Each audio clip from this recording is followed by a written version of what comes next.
Good morning, my fellow yogic travelers. I'm mighty glad to be alive today, and I hope that you are too, as we continue to live, laugh, love, learn, linger, and live the life we love. It's Monday, so it's Poetry Day, and I love this one from Hafiz. It's called If You Don't Stop That.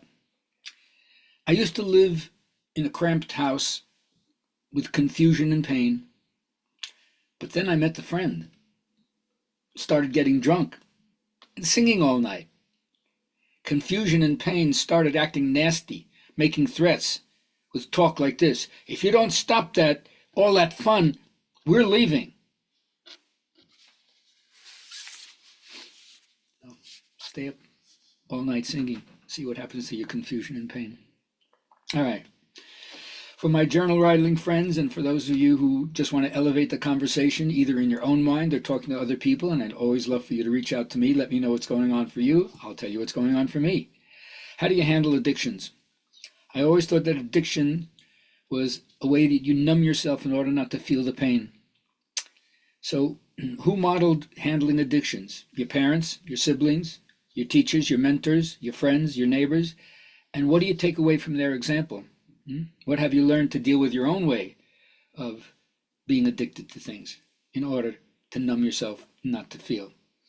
And we intentionally have to go into the areas that are split in order to heal them, like opening up a wound to see how deep it is. Got to clean it, and then you see what kind of tissue damage there is. So that's a bold move we have to make. All right, my teacher says, what's the good of you reading books if you don't understand yourself?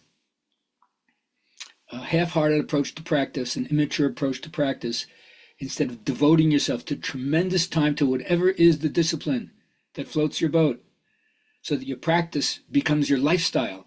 It's not just something you do, it's something that you live. You embody this in addition to the actual practice.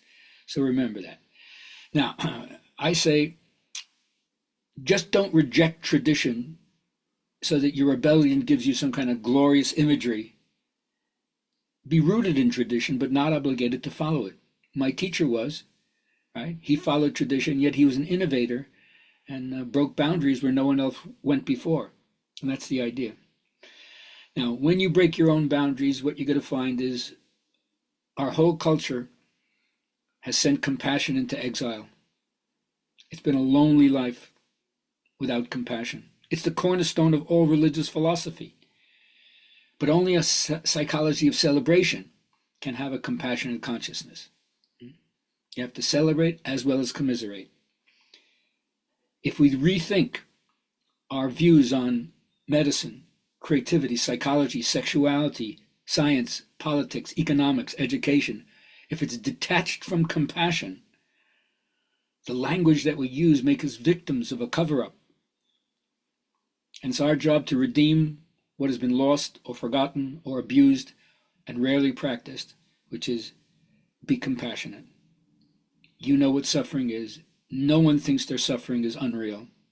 So a lot of people don't have the resources or insight and support that we may have.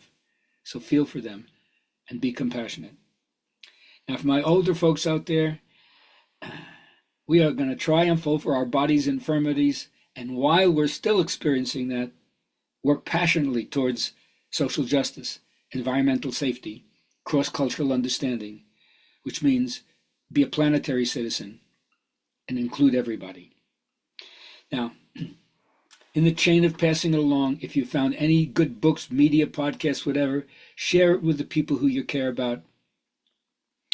And remember that troubles furnish us with opportunities to learn life lessons. So may we all broaden our understanding, and with the law of attraction, remembering that which is like it's unto itself is drawn, may we all gain new perspective about what we want and put that good stuff out into the world. Have a great day.